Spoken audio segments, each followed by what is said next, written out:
to Pardon Our Honesty with Tiffany and Megan. And today we have two very special guests with us, and we're super excited to have them on our podcast.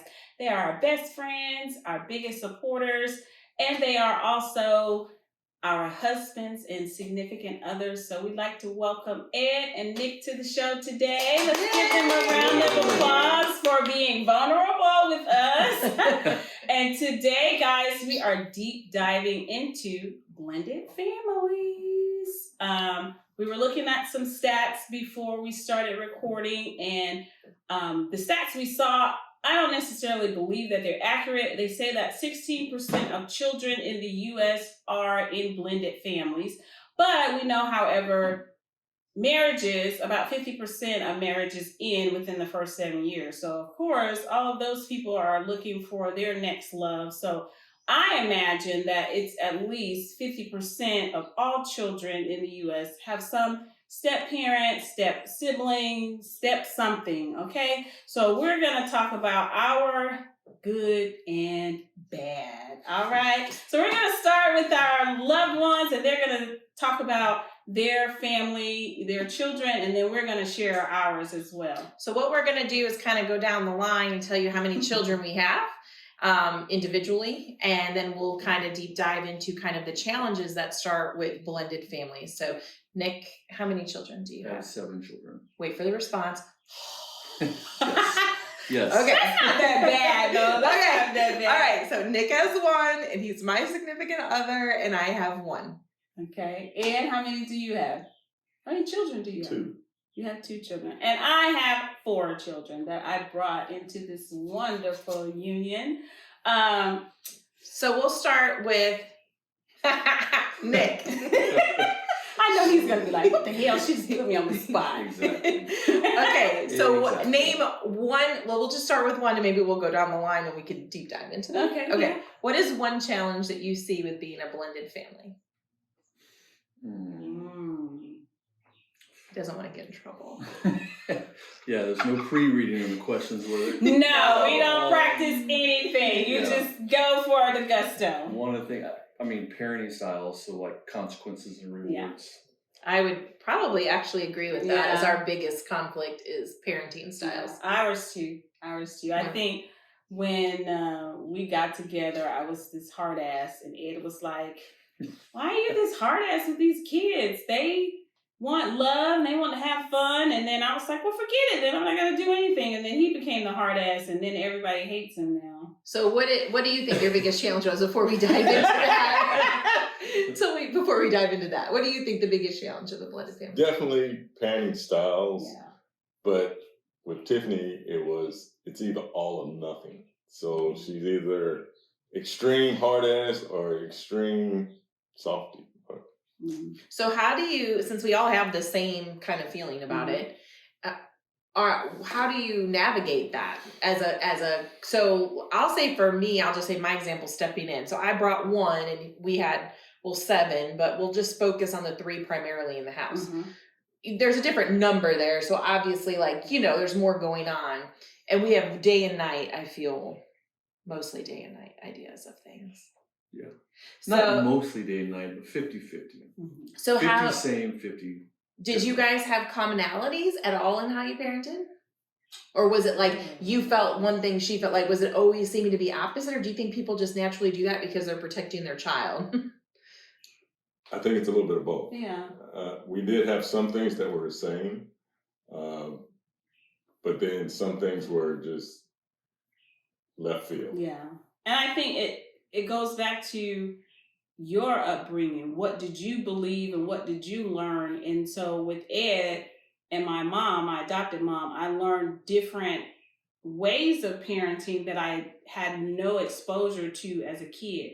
Now, as a kid, you got your ass beat, you do what I say, and you don't talk back, and you keep it moving. But with Ed, and my mom, they were like, okay, you can't beat their ass all the time. You got to give some consequences or take things away that are valuable to them for them to get it, because you beating their ass in 5 minutes, they're going to be back doing the same thing they were doing before. Do you think this step parent or whoever, like, in the household, do they have the right to discipline your child? Yes. That's not your blood child. We'll just say they're all your children, but your blood child. Yes. I say yes. So now we think differently, as in we don't physically, like I would never physically discipline any of his children, and he would never physically discipline mine. But he never disciplined Madison, but he never. But I can't, I don't know how to explain that. I don't think I could discipline in a way of like, that's stupid, don't do that or whatever. But really, ultimately, if he didn't agree, it didn't happen. Did you guys have that same dynamic? Yes, we had that same dynamic. And I was the one that would physically hit. And unless they did something that was like really over the top, it was not going to spank. Did I say that right, babe? That's pretty true. I think out of all of them, there might have been 2 that got spanked by me in 15 years. Yeah. And they were extreme cases, and it wasn't like the everything they thing. My thing is, I think you could teach them through it. Sometimes spanking is necessary, but for the most part, I didn't think it was necessary, especially at the age range we were at. Yeah, because I think when we met, the baby was 5, and the oldest child that I brought into the marriage would have been, he was 18, and then the next one that lived with us, she was 11. So You were still, that's the ones that are in the house now. We got it, I think, 7, 9, and 10? When Roughly, they moved, when they moved in full time with us. Mhm. So I feel like that's still a very detrimental. I think a lot of things happen before that have to be established, but that's a detrimental. But okay, so like, were you raised in a traditional house with a traditional upbringing? No, I was not. I was raised by my grandmother. I was raised with my brother, and me and my youngest uncle are only like 14, 15 years apart. So even at the age where I was raised by my grandparents, my uncles were still in the house. Oh, wow. Right. So as I got older, they moved out, and it's me and my brother, and we just went through those transition things with them. And then my grandfather wasn't around for a quick bit there as well. So it was just my grandmother. My grandmother being at the age she was, working, trying to support herself and supporting us. So we had the get your butt handed to you, regardless of what happened. It doesn't matter the level. Could have been you left your shoes outside and it rained on them, or it could have been you didn't come in on time. Well, you were getting the same consequences regardless. And was your mother or father in the picture at all? My mother was not in the picture at all. My father was in the picture probably when I became a teenager-ish. And when I became a teenager, he was in and out, and there were some times where it was more and some times that was less. So do you think that affects your parenting? Of course, yeah. Yes. Yeah. Even my parenting style, or I should say the difference in my parenting style is based on my grandmother and how I was raised by her. So you had more of a traditional upbringing, like I did. Correct. And you had, I think, I don't want to use Shit the word show. dysfunction, but you two are very similar. Yes, Okay. we are So very with similar. that, do you feel that we have something to bring to it? So like if Ed was, me and Ed, traditional, you had discipline, you had consequences, but you had love, you had consistency, both parents maybe, I don't know, but very quote unquote normal. Do you think that that's a value that we brought to your children, or do you still kind of see it as okay, let me back up. Did you fight Ed on parenting? So if Ed came to you and said, little Joey needs his ass beat, did you two fight on it? No, he fought me because Ed was more. I love his facial expression. I mean, we fought about parenting, but it was more because I was way over the top. Like, I guess I could honestly say maybe I was borderline abusive. So before you go into that though, so did you fight him because you didn't like what he was telling you? Like if he said, Tiffany, that's enough, stop. You just were mad that he interrupted your parenting, or you didn't understand why he was saying it. Why were you fighting him on it? Because he was challenging, I guess, what I knew and trying to do it differently. And I was in my head thinking, okay, this is how it's supposed to be. So what do you think? So a lot of times, like, it wasn't always because they were getting away with, or she was being over the top. But sometimes the girls she was very, very strict on, and the boys could do no wrong, especially the youngest boy. So for me, it was like, okay, well, you have to discipline him now or he's never going to understand it. So we thought about that up until probably a few years ago. So why do we fight so much? We fight a lot. It's really, I don't know. I mean, I do know. I think number one, it's the commonality for me. I should say the not being common, the way that we were raised. I feel like sometimes I don't see the way that your style of parenting is, and then you don't see the way that my style of parenting is, and it's because of our backgrounds. I was raised one certain way, and now I don't 100% wholeheartedly believe in that way of being raised. Yeah. Right? So that I exclude. I believe in some other things, so that I include, and then there's some things that you bring into it that I include, and there's some things that I don't agree with that I try to keep out. And that's where I think that part right there is where the part that I don't agree with you on the parenting part is the part that I fight and keep out, and that's where the fight is. I will say that, I know you asked me one question, but I'll go into what I have learned as being a father, single father, even though you are in my life, is that I'm continuously learning. Yeah. I'm continuously learning, and there's no way for me to go back 5 years, 7 years, 8 years, and be like, oh, I need to take this and start it now. Because there are a heck of a lot of things that I would take that I know now and back up and state it there. I think parenting in general, everybody would. I mean, as you get older, you learn and you grow, and there are things that even the kids we have now say, well, you let the younger ones get away with murder, and you like murdered us for doing the smallest little thing, but it's growth. I mean, I think like in our case, I think it's hard for me because some of our children have disciplinary issues. They're very hard. They're very hard. Hard-headed. And so I feel like we have a lot of I don't want to watch this in 10 years and be like, what the hell? So we have a lot of conflict on that, I think, because you let him do his way, right? Yeah. But when you look at it from the outside and it's not working, it's like you feel like fighting, like, okay, you've done it your way for 5 years, or you've done it this way, or you have all these children. And, that system hasn't really worked. So like you want to fight to get to apply what has worked, and you've seen you were raised that way, you've seen your siblings and their children raised a certain way, and you've seen the result firsthand. So you kind of feel like, sometimes I feel like in our blended relationship is that he's more fighting me than it is what I'm telling him. Like, I feel like because I'm saying it, he won't listen to it. But if the counselor says it, it's a fucking phenomenal idea. Did you hear what the counselor said? It was great. And I'm like, I've been saying that shit for 2 years. Like, I think that's relationships in general. Relationships in general.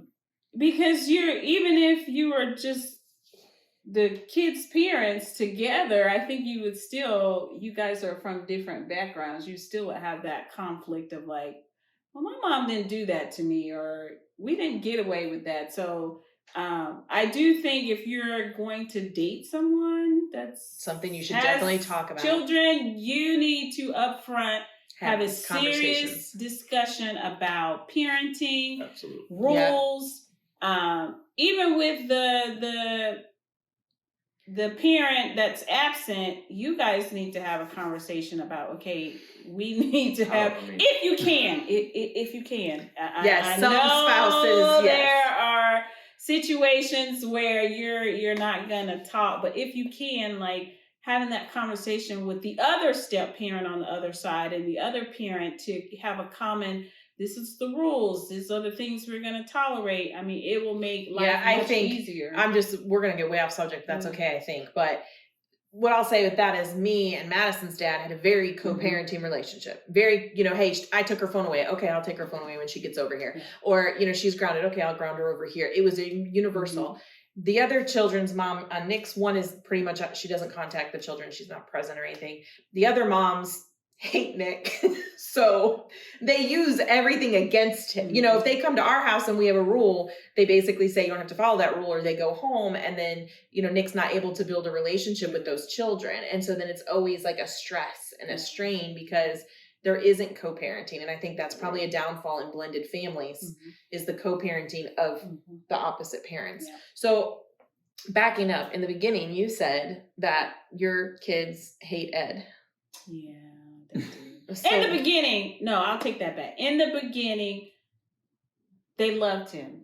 But the peer pressure of, well, he's not your dad, you shouldn't like him, came into play probably 6 months after they met him, maybe. I think it varied with. Yeah, so the Between the baby two. was super enthralled with him, would hang on his every leg.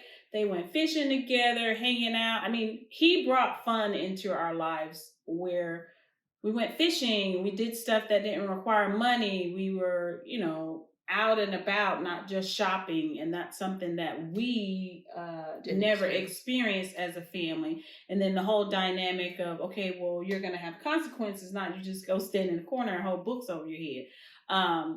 So he brought that to us. But after the peer pressure came in, they were like, nope, we're not going to like you. I don't know what it is about him, but I think it was more complex than that, though, because there would be times when, like, you were the disciplinarian, and then I'd say something and say it differently, and you were like, okay, then I'm not gonna do anything, and you handle it.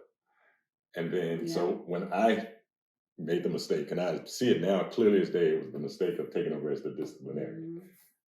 You can't, as the step parent, you cannot be the disciplinarian. It's going to cause trauma, stress. It's going to be stressful. Yeah. So I should have been more active in getting you to engage. Okay, but engaging. okay, good point. So that's probably our downfall too, is because I wanted to go in and parent because I see I see actions I'm not okay with, and I want to parent. And then it was kind of like, no, that's not your job. I'm going to parent. So then when I would bring, you say that, but when I would bring a lot of things to him, he would get exhausted or tired. Well, then you just deal with it. Or I'm tired. Or so how do you, I'm not going to deal with everything that comes out of that. Well, it's something that bothers me because I see what they're doing. And this, all I keep thinking is I want to have adults that go out in the world, they're successful, they're independent, they don't go to jail, they make good choices, yet. And when you're seeing all these things from, 8 or whatever, when I was, met all them, his older kids were, they didn't have as many disciplinary issues. They just have kind of relationship things. But the ones living with us had some, you see them doing these things, sneaking or liars, you want to address every single one because every time they get away with it, it's building a foundation. And then he'd be like, I can't do that. Then me and him are fighting because I'm fighting him because he's not addressing it. Or maybe like he'll say that he didn't address it the way I liked, so then he'd say, you just do it. So how do you balance that then? If you're not going to be or how do you think then? I've learned,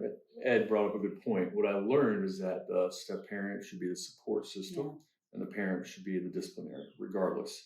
So even if it takes that behind the door conversation of the situation, do this, have the conversation, figure out the scenario, parent disciplines, step parent is the support system. That's how it should be. And I learned this. I think it was interesting before we started. The stats for divorce with blended families is 50% in your first marriage and 60% in your second relationship. It is. And I would say, is that offset because of the kids? It's increased because of the kids, and less because of the finances and everything. I would say it says blended family statistics: first marriage 50%, second marriage 60%, or second relationship. I can see that 100% because on top of having to blend lifestyles, households, parenting styles, if you feel like you're unheard or drowning in a situation, or you feel like, what the hell, I'm living in this chaos every day and it's not the way I would live, it's not the way I did live. I can see how that can happen. I think communication for us, we end up not living together. And that's how our relationship works because we can't live in the same house. I don't, it's too stressful. There's too much. Maybe I'm just not used to having that many people. I don't agree with a lot of stuff that was going on. And I felt like it was going nowhere and I wasn't heard. I just didn't want to be in that environment. So instead of just leaving, just live separately. I think most people just get divorced. Yeah. And so I think it's communication. I think it's kids. I think it's the tension between the adults versus the children. I think financial probably is minimal. And you get the one thing you've done it before. Right. That first divorce, you're afraid, oh my God, my life is going to be destroyed. I'm never going to recover. Well, you recovered and you came back. And now I'm in a relationship it's harder than the first one. Right. Yes. And I know I'll be all right. If I just walk away, I'll be all right. So that's why it's easier for that second, third, fourth divorce. Yeah. Versus that first one, everybody's terrified. Right. Well, and I think too, if you have an old, like for me, like my only child is 18, going to be 19. Mm-hmm. I've done the potty train, I've done the bike riding, I've done the discipline, I've done making you an adult, you go out on your own. Mm-hmm. When you go back to maybe a significant other that has little kids, then it's almost like you're redoing it again. Yeah. And I think that can be a stress because you've done it, you've seen what worked or didn't work, and then you feel like, man, I'm doing this all over. Like, you know, your oldest child, you're like, thank God, you're through that. They're on their own. And then if you get that on your own and then you go into a relationship with younger children, I feel like you're taking that on. And maybe that's not something people really consider. Because, especially in our age group, like 40s, and people are 40s, 50s, and they date people with younger children. They meet these second relationships and they're 40, 45 and their kids are 20 in college. And then they meet somebody with an 8-year-old. I think you need to have that discussion because, what you did 20 years ago, it's not going to work. It's probably not going to work, or you don't want to do it again. You may not want to do, swimming lessons and all this stuff again. I think, what do you think about the children? So siblings or children in general, how do you think they take the perspective of a blended family and a step parent? So how did your children take Tiffany? So I think that it depends. So for us, because all the parents were still alive, everybody's still there, everybody's still engaged. If the other parent doesn't like or even pissed off at the ex, right? I'm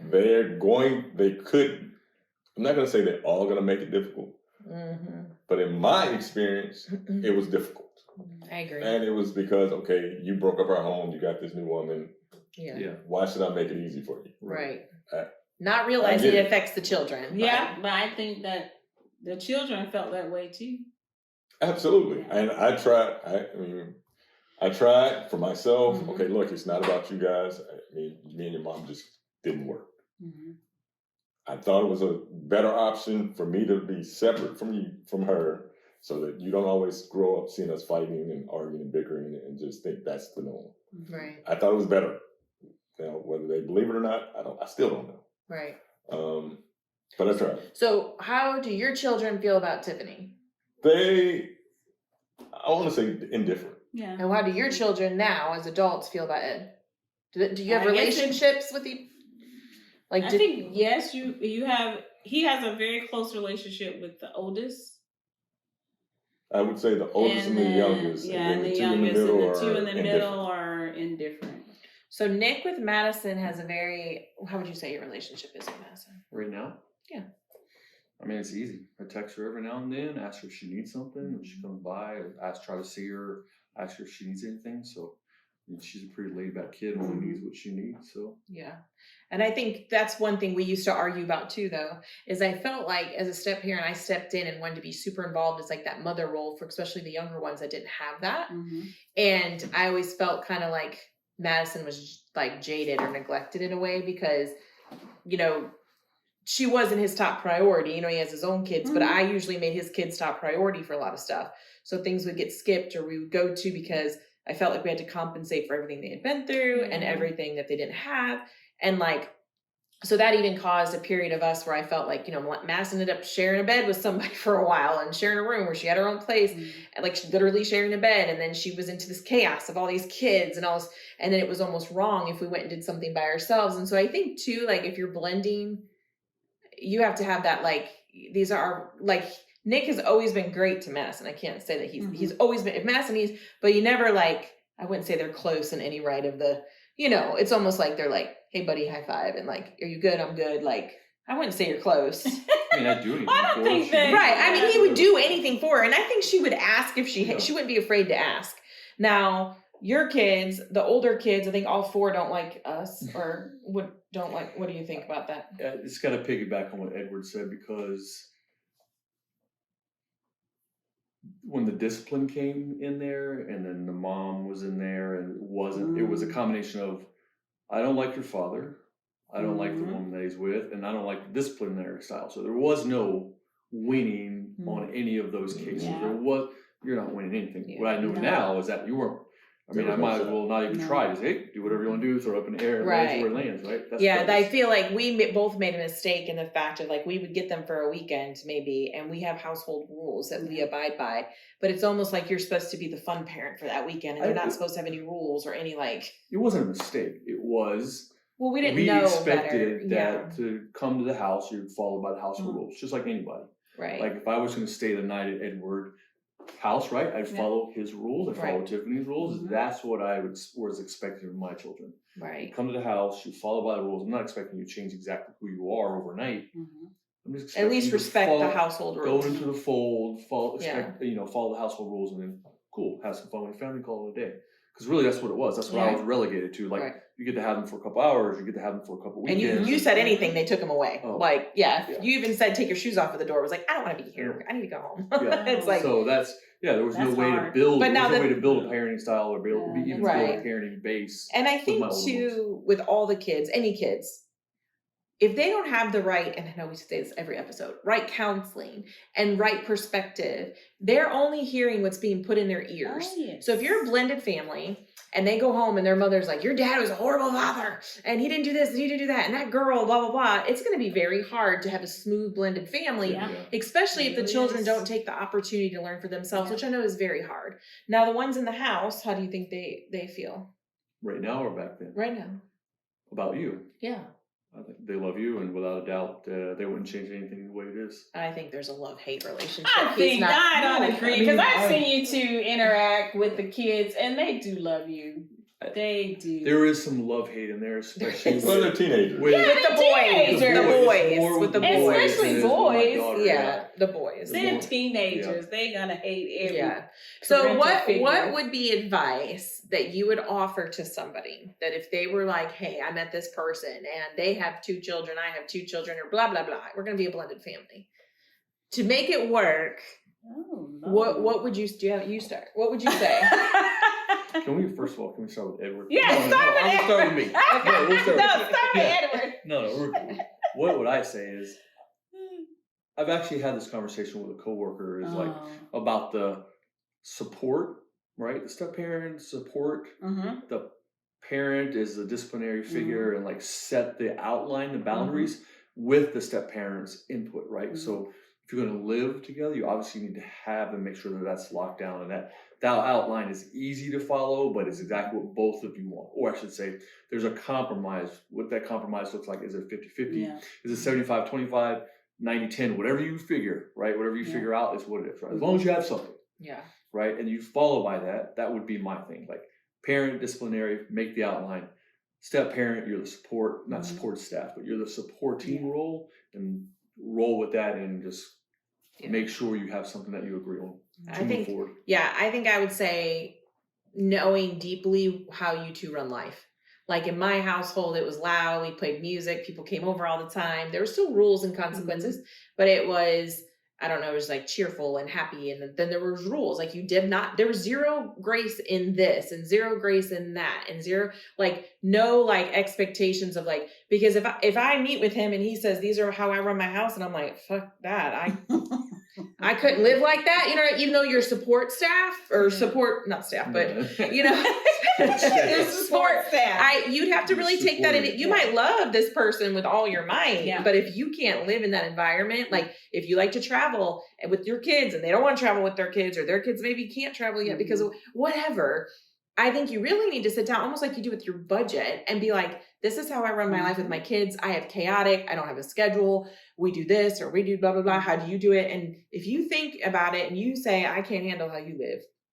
Even today, leaving church, Nick was like, so what's the plan for today? And me and Kingston were laughing because if it wasn't outlined and detailed and prepared, Nick, like, when me and King would shut the door, King's like, he's so funny. We just need to go. I'm like, I know, let's go.